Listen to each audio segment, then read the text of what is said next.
चला नमस्कार विद्यार्थी मित्रांनो, आजचा टॉपिक आपण आजपासून पुढचे एक दोन व्हिडिओ आपण हिंदी भाषा आणि हिंदी त्याचबरोबर उर्दू भाषा, हिंदी भाषेतले उच्चार, उर्दू भाषेतले उच्चार या संबंधाने आपले पुढचे एक दोन व्हिडिओ असणार आहेत। आपली जी इंग्लिश फनेटिक्स किंवा इंग्रजीचं जे उच्चारशास्त्र आहे त्या संबंधाने आपल्याला हिंदीतल्या काही उच्चारांची गरज भासणार आहे। तर तेवढंच न सांगता हिंदीवरही काही आपल्या मराठी भाषिक विद्यार्थ्यांची काही अडचण असते, जसं हिंदीमध्ये आपल्या हिंदी भाषेमध्ये उर्दू भाषेतले असे काही शब्द आहेत की ते एवढ्या बेमालूमपणे आपल्या हिंदीमध्ये मिसळलेत की आपल्या मराठी भाषिक विद्यार्थ्यांना ते हिंदी आहेत का उर्दू आहेत असा सुद्धा भेद करता येत नाही। आणि बऱ्याचदा आपण बघतो की आपण उर्दू शब्द वापरतो आणि त्यांना समजतो मात्र हिंदी। त्याचबरोबर काही उर्दू शब्दांचे उच्चार हे हिंदी शब्दापेक्षा किंवा आपल्या मराठी भाषेतल्या त्या वर्णाच्या उच्चारापेक्षा काही थोडे वेगळे आहेत, तर त्यामध्ये ते नुक्तायुक्त उच्चार असतात। तर त्या संबंधाने आपण बघणार आहोत। आता मी ज्यावेळी मराठी तुम्हाला शिकवत होतो त्यावेळी मी तुम्हाला सांगितलं की मराठी भाषेमध्ये ज्यावेळी आपण वर्णांचे प्रकार बघत होतो, कंठ्य, तालव्य, मूर्धन्य, दंत्य, ओष्ठ्य अशा प्रकारचे जे आपण प्रकार बघत होतो, तर त्या प्रकारामध्ये मी तुम्हाला सांगितलं की विद्यार्थी मित्रांनो, आपल्या हे जे च वर्गातले वर्ण आहेत, च वर्गातले त्यांचा उच्चार दोन प्रकारे होतो असं मी तुम्हाला सांगितलं होतं। जसं की च, छ, ज, झ हा तालव्य उच्चार झाला, तर च, छ, ज, झ हा दंत तालव्य उच्चार झाला। म्हणजे या च वर्गातले जे काही हे वर्ण आहेत तर यांचा उच्चार दोन प्रकारे होतो आणि फक्त उच्चारात याच्या बदल होत नाही, तर उच्चारात बदल केला की त्याच्या अर्थातही बदल होतो। या संबंधाने आपण बघितलं होतं। परत इथं वाटल्यास हे दोन चार शब्दांना आपण रिवाइज करू आणि आपण पुढे जाऊ। मी तुम्हाला सांगितलं होतं की जग आणि जग याच्यामध्ये फरक आहे। त्याचा जर आपण जग म्हणजे दंत तालव्य उच्चार केला तर त्याचा अर्थ काय होतो? जग म्हणजे जिवंत राहा, आणि जग म्हणजे काय तर जग, बरोबर आहे की नाही? जग म्हणजे दुनिया किंवा पृथ्वी असं म्हणू शकतो। तसंच मी तुम्हाला सांगितलं जप हे काय क्रियापदासारखं त्याचा वापर केलेला आहे। जप म्हणजे काय तर एखाद्याला आपण सांगतोय की बाबा तब्येतीची काळजी घे, जप, एखाद्या वस्तूला जप, तब्येतीला जप, जपणे, टू टेक केअर या भावनेनं जर आपण त्याचा उच्चार केला तर तो दंत तालव्य उच्चार असतो, त्याला आपण काय म्हणतो? जप म्हणतो। आणि एखाद्याचं नाव जपणे, सारखं सारखं त्याच्या नामाचं उच्चारण करणे, त्यासाठी जप हा शब्द आहे, त्याला आपण नाम जप म्हणतो, नाम जप म्हणत नाही, हेही तुम्हाला सांगितलं होतं। किंवा ऍसिडिटी वगैरे झाल्यावर आपल्या छातीमध्ये काय होते? जळजळ होते, छातीमध्ये काय होते? जळजळ होते। मग इथं जळजळ मध्ये आपण ज चा उच्चार दंत तालव्य ज असा करतोय, ज सारखा करत नाही, परंतु जळ असा जर तालव्य उच्चार केला याचा तर याचा अर्थ पाणी होतो, याचा अर्थ पाणी होतो। म्हणजे बघा, जग असा उच्चार केला तर वेगळा अर्थ होतोय, जग असा उच्चार केला तर वेगळा अर्थ होतोय। तसाच जप आणि जपच्या बाबतीत बघितलं आपण। तसंच हे आहे चाप, तसंच हे काय आहे? चाप आणि चाप। तर चाप म्हणजे चिमटा, चाप म्हणजे चिमटा, पण जर याचा तालव्य उच्चार केला चाप असा तर याचा अर्थ होतो धनुष्य, याचा अर्थ काय होतो? धनुष्य। तुम्ही ती मंगलाष्टक ऐकली असेल, रामे त्र्यंबक चाप ओढोनी बळे मोडोनिया टाकले। तर आता हे जे रामे त्र्यंबक चाप ओढोनी बळे हे जे आहे म्हणजे काय? प्रभू रामचंद्राने महादेवाचा जो पिनाक किंवा पिनाकी नावाचा जो धनुष्य आहे तो तोडला। आपण बघितलं ते सीता स्वयंवराच्या वेळेस, आपल्याला तुमच्या सगळ्यांना हे पाठ असेल किंवा ऐकलेलं असेल तुम्ही की सीतेच्या स्वयंवराच्या वेळी जो महादेवाचा धनुष्य, तो धनुष्य उचलून त्याला जो कोणी प्रत्यंचा म्हणजेच दोरी बांधेल त्यासोबतच सीता मातेचं लग्न होईल असा पण ठेवला होता जनक राजानं। आणि मग मोठमोठे योद्धा आले, त्यांच्याच्यानं ते उचलला नाही, परंतु प्रभू रामचंद्रानं तो सहज उचलला। तर याच्यामध्ये आता तो जो चाप असा जो शब्द आहे, तालव्य उच्चार आहे, तर त्याचा अर्थ आपण इथं धनुष्य घेत असतो। परंतु मी तुम्हाला या आधी सांगितलं की आपल्या मराठी भाषेमध्ये हे जे तालव्य आणि दंत तालव्य हे जे दोन प्रकारचे उच्चार आहेत च वर्गातले खास करून, तर यांना लिहून दाखवताना हे तालव्य आहे की दंत तालव्य आहे असं लिहून दाखवण्याची आपल्या भाषेमध्ये काय नाही, सोय नाही, आणि त्यामुळेच आपली मराठी भाषा आदर्श लिपी होता होता राहिली, बरोबर? हे मी तुम्हाला सांगितलं होतं। दुसरं उदाहरण बघा, चला आणि चला, चला आणि चला। आता चला याचा अर्थ, याचा वापर जर आपण क्रियापदासारखा केला, याचा वापर आपण क्रियापदासारखा केला तर त्याचा उच्चार आपण दंत तालव्य करतोय। दंत तालव्य म्हणजे अकारयुक्त, जास्त काही त्याला त्या शब्दाला एवढं काही भिण्यासारखं नाहीये। चला असा जर उच्चार केला, जसं चला आळंदीला जाऊ ज्ञानेश्वरा डोळा पाहू असं जे म्हणतो आपण, तर म्हणजे मी तर जातोच आहे बुवा पण तुम्हीही चला, मी तर जातोच आहे पण तुम्हीही चला, अशा अर्थाने जर आपण वापरलं तर याचा उच्चार आपण दंत तालव्य करतोय. आणि मग इथं आपण काय सांगतोय, पुढच्याला चला, माझ्यासोबत चला असं म्हणतोय. परंतु चला हे जे आहे चला, आता इथं लिहिण्यात तर दोनही सारखे आहेत, परंतु इथं उच्चार आपण दंत तालव्य करतोय. म्हणजे कसा करतोय, तर चला असा करतोय. आणि याचा उच्चार जर तालव्य केला चला, तर याच्या अर्थामध्ये बदल होतो. कसा बदल होतो, तर बघा, पसायदान आपल्यापैकी बऱ्याच जणांनी कोणाला पाठ असेल, पण निदान ऐकलं तर नक्कीच असेल, सगळ्यांनी ऐकलेलं असेल. आणि मग त्यामध्ये एक शेवटच्या पसायदानामधल्या शेवटच्या ओव्यांमध्ये माऊलींनी ते खास करून 1797 पासूनच्या ज्या ओव्या आहेत, अध्याय क्रमांक 18 आणि त्यातल्या पसायदानातल्या ही शेवटची ओवी आहे, त्या कोणत्या 1797 पासूनच्या. तर त्यामध्ये माऊली काय म्हणतात, वर्षत सकळ मंगळी ईश्वर निष्ठांची मांदियाळी. याच्या पुढं तर ते चला कल्पतरूचे आरव चेतना चिंतामणीचे गाव बोलते जे अर्णव पियुषांचे, असं ते वर्णन केलेलं आहे. तर याच्यामध्ये माऊलींना काय केलेलं आहे, तर आपण मराठी भाषेमध्ये बघितलं की मराठी भाषेमध्ये अलंकार असतात. अलंकार म्हणजे काय, तर दागिना. मग भाषेचं सौंदर्य आणखीन खुलून दिसावं यासाठी आपण शब्द त्या पद्धतीने वापरले, तर त्याला आपण काय म्हणतो, भाषेचे ते काय झाले, अलंकार झाले. मग अलंकाराचे प्रकार असतात, उपमा अलंकार, उत्प्रेक्षा अलंकार, अनन्वय अलंकार. तर त्यापैकी व्यतिरेक नावाचा एक अलंकार असतो. कोणता असतो, व्यतिरेक नावाचा. मग आता याच्यामध्ये काय असतं की ज्याला उपमा द्यायची, जसं आपण एखाद्या लहान लेकराला काय म्हणतो, तुमचं लेकरू सोन्यासारखं आहे. कसं म्हणतो, सोन्यासारखं लेकरू. म्हणजे सोन्याची उपमा त्या लेकराला दिली आपण, बरोबर. म्हणजे उपमान काय झालं, सोनं झालं, आणि उपमेय काय झालं, तर ते लेकरू झालं, बरोबर. तर म्हणजे सोन्याची उपमा आपण त्या लेकराला दिली, म्हणून आपण त्याला काय म्हणलो, सोन्यासारखं लेकरू. मग तसं माऊलींनी साधू संतांचं वर्णन करताना पसायदानामध्ये ज्यावेळी ते विश्वात्मक देवाला मागणी मागत होती, तर त्यावेळी त्यांनी काय म्हणले की बाबा, या सर्व भूमंडळावर ईश्वरावर निष्ठा असणाऱ्या भरपूर लोकांना तू जन्माला घाल, जेणेकरून यांच्या सहवासामध्ये बाकीचेही लोक भगवत भक्तीला लागतील, असं माऊलींचं मागणं होतं. तर या मागण्यामध्ये त्यांनी काय केलेलं आहे, माऊलींनी या साधू संतांना वेगवेगळ्या उपमा दिल्यात या 1797 पासूनच्या ओव्यांमध्ये. आता याच्यामध्ये काय, तर आपल्याला फक्त पहिली ओवी बघायची. आपल्याला चला कल्पतरूचे आरव चेतना चिंतामणीचे गाव, बरोबर. तर त्यातलं बी आपण अर्धच बघू. चला कल्पतरूचे आरव, चला कल्पतरूचे आरव. एक मिनिट बघा, हे चला आणि चला मधला फरक समजण्या अगोदर आपल्याला हे याची गरज पडणार आहे. बघा, चला, याला चला का नाही म्हणायचं हे समजण्यासाठी, चला कल्पतरूचे आरव, यामध्ये संत ज्ञानेश्वरांनी काय केलं, तर या साधू संतांना कल्पतरूची उपमा दिली, कल्पतरूची उपमा दिली. तर आता ज्याची उपमा द्यायची तीच वस्तू, ज्याची उपमा द्यायची ती वस्तू ज्याला उपमा द्यायची त्यापेक्षा कशी आहे, त्याला थोडं मर्यादा आहेत. म्हणजे ज्याची उपमा द्यायची त्याच्यापेक्षा ज्याला उपमा द्यायची ते श्रेष्ठ आहे, असं ज्यावेळी अलंकारामध्ये सांगायचं असतं त्यावेळी व्यतिरेक अलंकार वापरलेला असतो. तर मग माऊली काय म्हणतात, साधू संत किंवा हे जे सज्जन आहेत, ईश्वरनिष्ठ आहेत, ह्या लोकांना कल्पतरूची उपमा द्यावी. तर माऊलींना असं वाटलं की हे कल्पतरू सारखे, आता मुळात आपण कल्पतरू आणि आरव या दोन शब्दाचा अगोदर अर्थ समजून घेऊ. बघा, आता हे कल्पतरू आणि आरव हे समजून घेऊ, म्हणजे चला याचा आपल्याला काय होईल, ज्ञान होईल. इथं माऊलींना नेमकं काय म्हणणं अभिप्रेत होतं ते लक्षात येईल.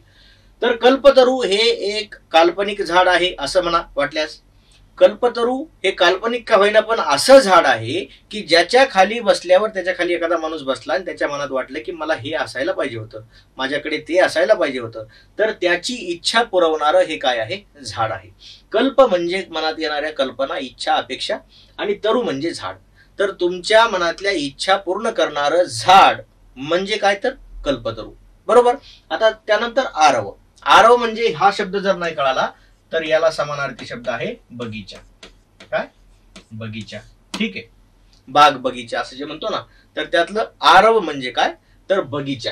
मग आता माऊलींना असं वाटलं की साधू संतांना आपण कल्पतरूची उपमा देतोय खरी, परंतु कल्पतरू मध्ये दोन उणिवा आहेत, दोन मर्यादा आहेत त्याच्या, ज्या की या साधू संतांना लागू होत नाहीत. म्हणजेच या दोन बाबतीमध्ये साधू संत हे कल्पतरूपेक्षा श्रेष्ठ ठरतात. मग कोणत्या दोन गोष्टी? तर पहिली गोष्ट म्हणजे आता जसं झाड आहे म्हणजे ते एका ठिकाणी स्थिर असतं, ते कितीही चमत्कारिक असं नका, पण झाड आहे म्हणजे ती एका ठिकाणी स्थिर असतं, ते एका ठिकाणाहून दुसऱ्या ठिकाणी जाऊ शकत नाही. मग ते जे स्थिर आहे त्यालाच आपण काय म्हणतो? अचल म्हणतो. स्थिर या शब्दाला आपण काय म्हणतो? अचल म्हणतो, जे की चालू शकत नाही. जसं आता बघा, दूर कुठेतरी असणाऱ्या माणसाचा आवाज आपल्यापर्यंत पोहोचवण्याचं जे उपकरण आहे त्याला आपण म्हणतो दूरध्वनी. काय म्हणतो? दूरध्वनी. इंग्लिशमध्ये त्याला म्हणणार टेलिफोन. टेली म्हणजे दूरचा, फोन म्हणजे आवाज. दूरचा आवाज आपल्यापर्यंत पोहोचवणारं उपकरण त्याला आपण म्हणलो दूरध्वनी. परंतु नंतर आणखी त्याच्यामध्ये विकास होत गेला आणि जो दूरध्वनी आहे तो जो वायर्ड आहे तो आता वायर त्यातलं निघून गेलं आणि तुम्ही त्याचं काय केला? मोबाईल केला. मोबाईल. मोबाईल म्हणजे मुळात मोबाईल या शब्दाचा अर्थ काय? तर एका ठिकाणाहून दुसऱ्या ठिकाणी जाऊ शकणारी, म्हणून ते काय झालं? मोबाईल. आणि मग तसंच ऑटोमोबाईल. बरोबर. ऑटोमोबाईल म्हणजे समजा अगोदर एखादी गाडी ओढण्यासाठी घोड्याची, उंटाची गरज लागत होती, बरोबर, परंतु नंतर त्याला इंजिन बसवले आणि ते स्वयंचलित झाले. कसे झाले? स्वयंचलित झाले. एका ठिकाणाहून दुसऱ्या ठिकाणी ते जाऊ शकायला लागले, त्याला आपण म्हणतो ऑटोमोबाईल्स. तर तसं मोबाईल म्हणजे काय? तर एका ठिकाणाहून दुसऱ्या ठिकाणी जाऊ शकणारे, म्हणजेच काय? तर चल. एका ठिकाणी स्थिर असलेले अचल तर एका ठिकाणाहून दुसऱ्या ठिकाणी जाऊ शकतात, त्यांना आपण काय म्हणतो? चल म्हणतो. मग तसं झाड आहे, इच्छांची, कामनांची पूर्तता करतंय हे जरी मान्य असलं तरी ते कुठे आहे? स्वर्गात आहे. आणि ते स्वर्गातून पृथ्वीवर येऊ शकत नाही. ही त्याची काय झाली? मर्यादा झाली. आणि ते संख्येने एकच आहे. ते संख्येने एकच आहे, परंतु हे साधू संत किंवा हे सज्जन लोक हे कसे आहेत? अनेक आहेत, भरपूर आहेत. म्हणजेच काय? तर हे जर एक झाड असेल तर साधू संत हे कल्पतरूचे आरव आहेत, बगीचे आहेत, असं सांगत असताना म्हणजे कल्पतरूची जी मर्यादा आहे की तो एका ठिकाणाहून दुसऱ्या ठिकाणी जाऊ शकत नाही, परंतु साधू संत किंवा सज्जन लोक, ईश्वरनिष्ठ लोक हे एका ठिकाणाहून दुसऱ्या ठिकाणी जाऊ शकतात, असं वर्णन माऊलीला तिथं करायचं होतं. म्हणजे काय? तर आता याला जर तुम्ही चला असं न म्हणता चलाच म्हणतात. आता बरेच महाराज लोक सुद्धा पांढरे शुभ्र कपडे घालणार, त्यांना ते बुक्क्याचं सुद्धा ते कुठं बोट पुसावं एवढी अडचण होती त्यांना, आणि समोर दुसऱ्याला दिसावं म्हणून असं खिशामध्ये माऊलींचा हरिपाठ, माऊलींचा फोटो आतून बाहेर दिसावं पुढच्यांना असं घेऊन हिंडणारे सुद्धा याला चला कल्पतरूचे आरव म्हणतात. काय म्हणतात? चला कल्पतरूचे आरव. पण याचा खरा उच्चार कसा करायला पाहिजे? आता चला कल्पतरूचे आरव म्हणजेच कसा केला पाहिजे? तालव्य या प्रकाराचा उच्चार केला पाहिजे. मग चला म्हणजे काय?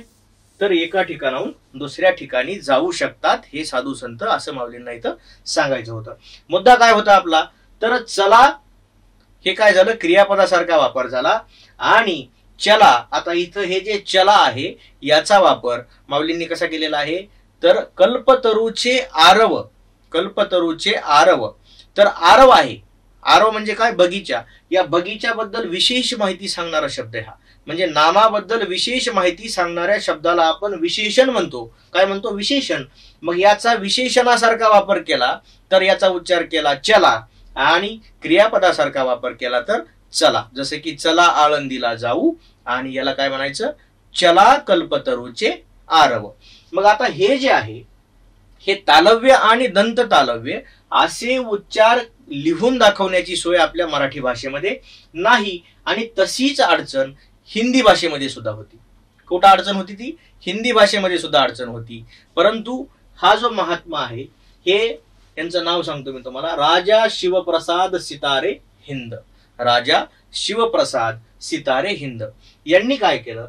यांनी अगोदर, आता मी तुम्हाला जसं सांगितलं की उर्दू भाषेतले कित्येक शब्द हिंदी भाषेमध्ये बेमालूमपणे, आता मध्ययुगीन जो काळ होता त्यावेळी यवनांच्या राज्यामध्ये हिंदी आणि उर्दू भाषांचा जास्त संपर्क आल्यामुळं उर्दू भाषेतले बरेच शब्द हिंदी भाषेत एवढे रुळले तर ते हिंदी आहेत की उर्दू आहेत हे आता सांगणं अवघड होईल, इतके ते हिंदी भाषेमध्ये रुळलेले आहेत. जसं तुम्हाला 2-4 उदाहरणं सांगतो मी. आपण कानून म्हणतो. काय म्हणतो? कानून. परंतु त्याला हिंदीमध्ये शब्द काय? विधी आहे. बरोबर. वक्त म्हणतो आपण, पण हिंदीमध्ये त्याला समय असा शब्द आहे. बरोबर. अशा छोट्या छोट्या गोष्टीमध्ये उर्दू भाषेतलेच शब्द आपण वापरतो, चुकून वापरतो, पण आपल्याला ते वाटतंय की ते हिंदी आहे. जसं उर्दू भाषेतला गम आहे. काय आहे? गम. तर ते गम मध्ये बी ते नुक्ता आहे म्हणून मी तसा गचा उच्चार करायलो. तर ते गम म्हणजे दुःख. हिंदीमध्ये त्याला शब्द काय? दुःख आणि मराठीत जर लिहायचं असलं तर त्याला आपण विसर्ग देऊन लिहितो दुःख, बरोबर. तर हिंदी भाषेमध्ये जे उर्दू शब्द आलेले आहेत परंतु त्यांचे उच्चार करून दाखवण्याची आपल्या हिंदी वर्णमालेमध्ये काय मर्यादा आहे. कारण हे जे काही उर्दू भाषेतले काही ध्वनी आहेत किंवा साऊंड आहेत ते आपल्याकडे उच्चारून दाखवण्याची, लिहून दाखवण्याची काय नव्हती, सोय नव्हती. तर या गोष्टीचं पहिल्यांदा लक्षात कोणाच्या आली, तर या शिवप्रसाद शितारे हिंद यांच्या लक्षात आली. आणि मग त्यांनी काय केलं, याचा चांगला अभ्यास केला, याच्यावर संशोधन केलं. आणि संशोधनाअंती त्यांच्या असं लक्षात आलं की उर्दू भाषेतले फक्त 5 ध्वनी, उर्दू भाषेतले 5 ध्वनी हे हिंदी भाषेत लिहून दाखवता येत नाहीत, परंतु ते हिंदी भाषेतल्याच काही वर्णांच्या जवळपास त्यांचा उच्चार असतो. जसं आता बघा, उर्दू भाषेतला हा एक ध्वनी त्यांच्या लक्षात आला. कोणता होता हा, काफ. कसा होता, काफ. मग तो आपल्या क च्या जवळ जाणारा होता, तो आपल्या क च्या जवळ जाणारा होता. त्यानंतर खे, कसं, खे. हा खे जो उच्चार आहे हा उच्चार आपल्या ख च्या जवळ जाणारा होता. तसंच गैन, काय शब्द आहे, गैन. हा ध्वनी आपल्या ग गणपतीच्या जवळ जाणारा होता, ग गणपतीच्या जवळ जाणारा होता. त्याचबरोबर जय, कसं, जय. हा जो ध्वनी आहे तो आपल्या मराठीतल्या ज च्या जवळ जाणारा होता. कोणाच्या जवळ जाणार होता, ज च्या.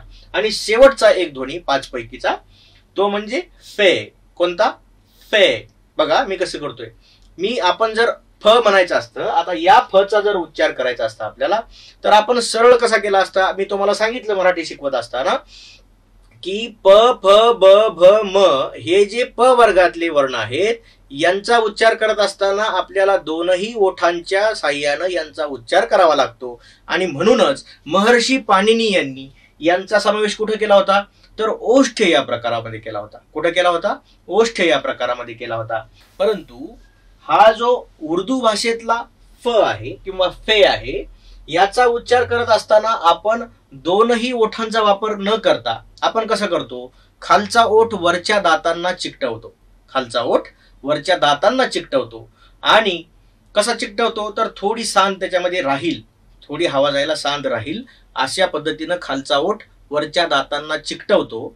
आणि स जसं म्हणतो की नाही आपण, स म्हणताना जशी हवा घासत सोडतो तसं आपण आता फ म्हणणार आहेत. अलग लक्षात. बघा मी परत एकदा दाखवतो, फ, फ. ह्याला असं फ, फ असं नाही म्हणत आपण, दोन ओठाच्या साह्यानं म्हणत नाही, तर खालचा ओठ वरच्या दाताला चिकटवून मग स म्हणल्यासारखं हवा घासत सोडतो आणि मग याचा उच्चार फ होतो, याचा उच्चार फ होतो. आणि मग हे मराठी भाषिक माणसाला याचा उच्चार फ सारखा म्हणजे बायलॅबियल दोन ओठाच्या साह्यानं करायची सवय लागल्यामुळं आपण कितीही उर्दूतले, हिंदीतले शब्द पाठ केले किंवा त्या सहवासात राहिलो, आपण हिंदी बोलायचा प्रयत्न करायलो, तरी या प वर्गातल्या फ चा उच्चार लहानपणापासून फ फ फ असं करायची आपल्याला सवय लागल्यामुळं आणि या नुक्ताचं आपल्याला ज्ञान नसल्यामुळं आपण याचा उच्चार बायलॅबियल म्हणजेच दोन ओठाच्या साह्यानं करतो, जो की चुकीचा होतो. आणि मग लोकांना लगेच कळतं की आपण हिंदी भाषक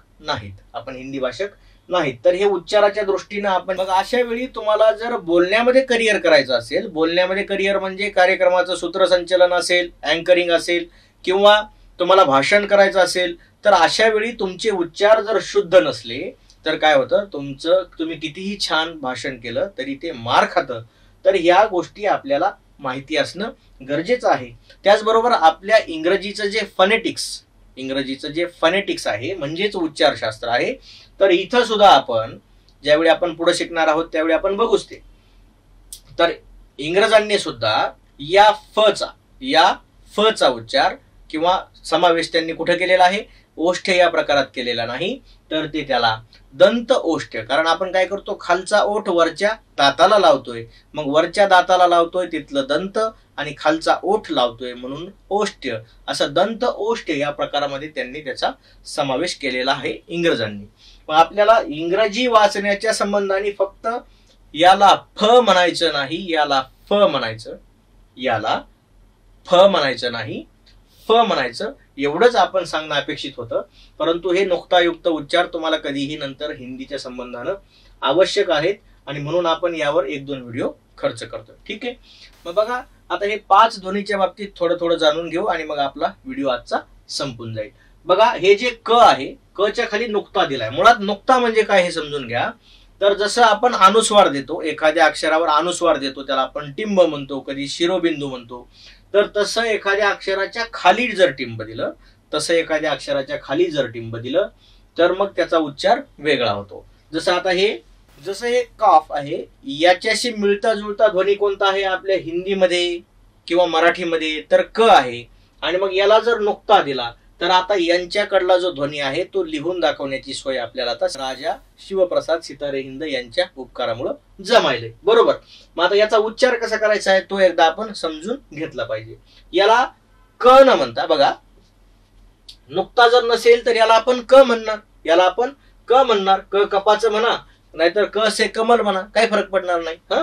मग आता हे क कपाचं, या क चा उच्चार आपल्याला माहितच आहे. परंतु आता याला जर नुक्ता दिला, म्हणजेच याच्या खाली इथं टिंब दिलं किंवा बिंदू दिला, तर याचा उच्चार आता जसं आपण बघितलं की हे जे क ख ग घ अंग हे काय आहेत? कंठ्यवर्ण आहेत. म्हणजे यांचा उच्चार करत असताना आपण कंठाला हवा स्पर्शून जाते किंवा जिभेचा मागचा भाग कंठाला स्पर्श करतो, हे आपण बघितलं होतं. मग आता यांचा उच्चार करताना कंठाच्याही आतून उच्चार करावा लागतो, असं त्यांचं म्हणणं आहे. मग आता याचा उच्चार कसा व्हायला पाहिजे? क असं न म्हणता क. कसं म्हणायचं? क. ठीक आहे, हे झालं क. आता नुक्ता नसेल तर याला म्हणणार ख. ख खटाऱ्याचं. बरोबर. याला नुक्ता नसला तर उच्चार करायची काही अडचण नाही आपल्याला. परंतु जर याला नुक्ता दिला तर आता याचा उच्चार कसा होणार आहे? ख. कसा? ख. ख असं म्हणायचं. बरोबर आहे. ख नाही, ख. ख अशा पद्धतीनं. आणि कारण मग ते खे हा जो ध्वनी आहे उर्दू भाषेतला किंवा अरबी भाषेतला, तर त्याच्या जवळ जाणारा उच्चार आहे. आता कसं झालं ते? ख. ख अशा पद्धतीनं. तसंच ग गणपतीचा याचा उच्चार करायला आपल्याला अडचण नाही. परंतु याला जर नुक्ता दिला तर याचा उच्चार आता कसा होणार आहे? ग. मिर्झा गालिब. मिर्झा गालिब. ग ग असं म्हणायचं. बरोबर. ग. त्यानंतर हे जे आहे, आता मी तुम्हाला सांगितलं की मराठी भाषेमध्ये आपण तालव्य आणि दंत तालव्य हे उच्चार करून दाखवू शकतो, परंतु लिहून दाखवण्याची सोय नव्हती. परंतु राजा शिवप्रसाद सितारे हिंद यांच्यामुळे काय झालं? हिंदी भाषेमध्ये हे लिहून दाखवण्याची सोय झाली. मग आता कशी झाली? तर ज्यावेळी हिंदी भाषेमध्ये ज च्या खाली नुक्ता नसेल, त्यावेळी त्याचा उच्चार आपण तालव्य करणार आहोत. म्हणजे कसा करणार आहोत? यकारयुक्त. म्हणजे जप, जप, जग आणि चलासारखं, या तालव्य अशा पद्धतीनं करणार आहोत. परंतु जर त्याला नुक्ता दिला, त्याच्या खाली असं टिंब दिलं, तर त्याचा उच्चार आपण आता ज करणार आहोत. कसा करणार आहोत? ज. म्हणजे दंत तालव्य करणार आहोत. आणि हे कोणामुळे शक्य झालंय लिहून दाखवणं हिंदी भाषेमध्ये? शिवप्रसाद सितारे हिंद. ठीक आहे. त्यानंतर हे जे फ आहे याचा उच्चार आपण 2 ओठाच्या साह्यानं, म्हणजे फ असा न करता याचा उच्चार आता आपण कसा करणार आहोत? जर नुक्ता दिला तर फ. म्हणजे कसा करणार आहोत? दंत ओष्ठ्य. बरोबर. कसं करायचा? फ करून बघा. फ अशा पद्धतीने करायचं आहे. ठीक आहे. एवढ्या 2 गोष्टी जरी लक्षात राहिल्या तरी आता नुक्ताची बाकी काही अडचण नसायला पाहिजे. आता मग हे क च्या संबंधाने आपण जाणून घेऊ. बघा, क कसा ध्वनी? हा क. क हा ध्वनी काफ या ध्वनीच्या जवळपास जाणार आहे. आणि यह क से अलग गले से निकलने वाली क ध्वनी है. उदाहरण कानून. बघा, कानून आपल्याला हा हिंदी शब्द वाटतो. यासाठी नियम किंवा विधी असा शब्द हिंदीमध्ये. त्यानंतरचा शब्द बघा, कीमत. काय? कीमत. कीमत म्हणजे मूल्य. त्यानंतर इंतिकाल. इंतिकाल म्हणजे मृत्यू होणे. मग आता इथं जर नुक्ता असला तर काय फरक पडतो आणि नसला तर काय फरक पडतो, इथे एक उदाहरण दिलेलं आहे. बघा, जर आपल्याला किल्ला म्हणजे फोर्ट एवढं तर माहिती आहे. फोर्ट म्हणजे किल्ला किंवा किल्ला म्हणजे फोर्ट. मग त्याला हिंदीमध्ये किला म्हणतात. एक ल काढून घेतात ते. मग आता इथं नुक्ता नाहीये तर त्याचा उच्चार कसा झाला? किला. है की नाही? सरळ सरळ झालं. किला. किला म्हणजे फोर्ट. पण आता या क ला जर नुक्ता दिला तर त्याचा उच्चार कसा होणार आहे? किला असा होईल. मग आता हे किला म्हणजे काय? तर फोर्ट्रेस. म्हणजे बघा, फोर्ट आणि फोर्ट्रेस मध्ये असा फरक आहे. फोर्ट हा डिफेन्सच्या संदर्भानं बनवलेलं एक स्ट्रक्चर असतं. तर फोर्ट्रेस मध्ये पूर्ण गावाच्या भोवती तटबंदी बांधून, म्हणजे असं समजा की फोर्ट पेक्षा फोर्ट्रेस मोठा असतं. मोठा किल्ला असला तर त्याला आपण किला असं म्हणणार, कारण की इथं नुकता आहे. आणि छोटा किल्ला असेल ज्याचा उद्देश फक्त काय आहे, डिफेन्स म्हणजे संरक्षणासाठी बनवलेला असला तर त्याला आपण म्हणतो किला, सहज म्हणतो. त्यानंतर हा जो ख आहे, ख हा खे, कोणता खे या ध्वनीशी मिळता जुळता आहे. मग यह ख से अधिक गहरे स्वर में, म्हणजे आता जसं मी तुम्हाला सांगितलं क ख ग घ यांना आपण कंठे म्हणतो, तर या कंठेच्याही आतून आवाज याचा आला पाहिजे. ख असं न म्हणता ख ख असं म्हणायचं, बरोबर. मग बघा, यह ख से अधिक गहरे स्वर में गले से निकलने वाली ध्वनि है. उदाहरण खुशबू, खुशबू, खुशबू म्हणजे सुगंध. खतरनाक, खतरनाक म्हणजे खतरनाक, भयानक असं म्हणा, आहे की नाही. खबर, बघा काय खबर, खबर नाही म्हणायचं याला, काय म्हणणार याला खबर, खबर अशा पद्धतीनं. खबर म्हणजे समाचार, खबर म्हणजे समाचार. आता इथं पहा, इथं छान उदाहरण दिलंय त्यांनी की यदि नुक्ता हटाया जाए तो अर्थ और ध्वनि बदल सकती है, जैसे खाना, जैसे खाना और खाना. आता खाना आणि खाना याच्यामध्ये काय फरक आहे तर बघा, खाना म्हणजे जेवण, फूड, बरोबर. खाना म्हणजे काय, जेवण. परंतु या ख ला जर नुक्ता लावला तर याचा उच्चार आता खाना होणार आहे. काय होणार आहे, खाना. मग हे जे खाना आहे, हे खाना म्हणजे काय तर सेक्शन किंवा होम, सेक्शन किंवा होम. जसं आपण ते जनान खाना, खाना असं म्हणतो आपण, बरोबर आहे की नाही. हे जे खाना आहे, खाना म्हणजे काय सेक्शन किंवा विभाग, अशा पद्धतीनं याचा उच्चार होतो. त्यानंतर आहे घ, काय ध्वनी त्यानंतरचा घ आहे, तर हा ग च्या जवळपास जाणार आहे, म्हणून राजा शिवप्रसाद सितारे हिंदजी यांनी याला नुक्ता दिला आणि त्याचा उच्चार आता कसा करायचा म्हणले ते घ, कसा करायचा घ असा उच्चार करायचा. आणि हा अरबी भाषेतल्या किंवा उर्दू भाषेतल्या गैन, कोणता गैन या ध्वनीशी मिळता जुळता आहे. मग आता बघा उदाहरण बघू याचे. गलत, कसं आहे ते गलत, गलत म्हणजे चुकीचे, हा बरोबर. गलत किया देवसेना, हा औरत पर हात डालने वाले की उंगलियां नहीं काटते, काटते है उसका, तसं त्यातलं काय हे गलत, गलत, ठीक आहे. त्यानंतर गरीब, बघा ह्याला गरीब नाही म्हणायचं, काय ते गरीब, गरीब म्हणजे काय गरीबच, निर्धन, निर्धन म्हणू शकतो त्याला शुद्ध हिंदीमध्ये. त्यानंतर आहे बगीचा, काय आहे बगीचा असं म्हणतात ते, बगीचा म्हणजे बाग, बरोबर. आता बघा, आता नुक्ता असला तर कसा उच्चार आणि नुक्ता नसला तर उच्चारात आणि अर्थात कसा बदल पडतो बघा.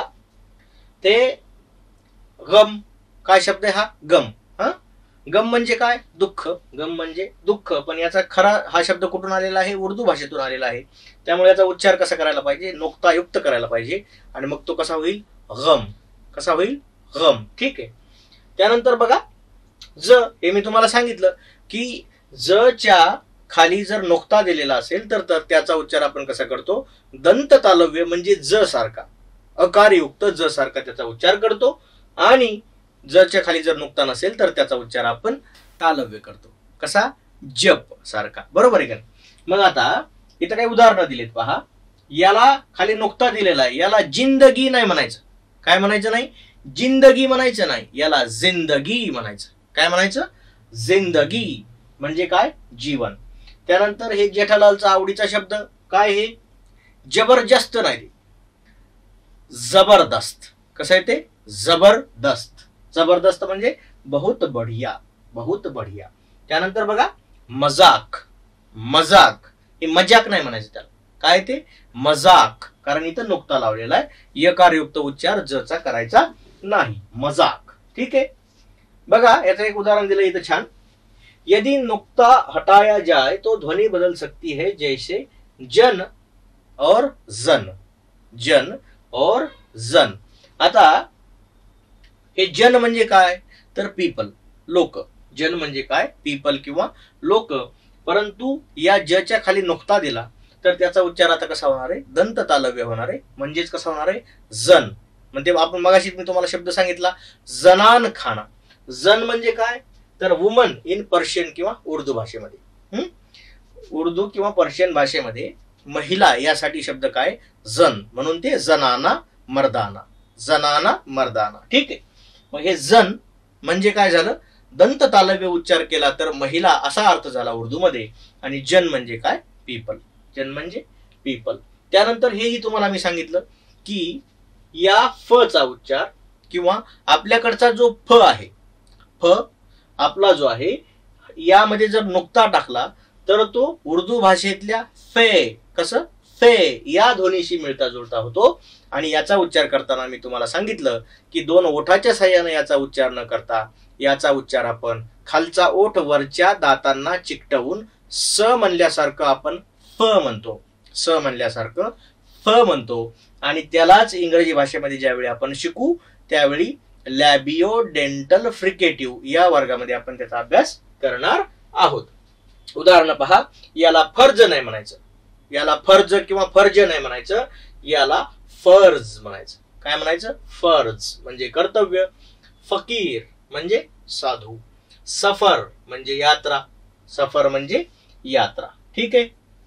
अशा पद्धतीनं. बरं, आता मग हे नुक्तायुक्त अक्षर हे हिंदी मध्ये आल्यामुळे त्याचा काय प्रभाव पडला, तर भाषा को अधिक व्याकरणिक रूप से समृद्ध बनाया, उर्दू हिंदी संयोग को आसान बनाया, साहित्य और पत्रकारिता में उपयोग बढ़ा आणि आधुनिक हिंदी लेखन में स्वीकृति मिल गई. हा, ठीक आहे. अशा पद्धतीनं आता तुम्हाला नुक्तायुक्त उच्चार आणि नुक्ता आपल्याला कोणामुळे भेटले, तालव्य आणि दंत तालव्य उच्चारामध्ये लिहून फरक दाखविण्याचा निदान हिंदी भाषेमध्ये तरी आपण आता लिहून दाखवू शकतो. हे कोणामुळं आणि त्याचे उच्चार कसे हे तुम्हाला नक्की कळालेलं असेल. थांबू या ठिकाणी, भेटू पुढील भागात. धन्यवाद.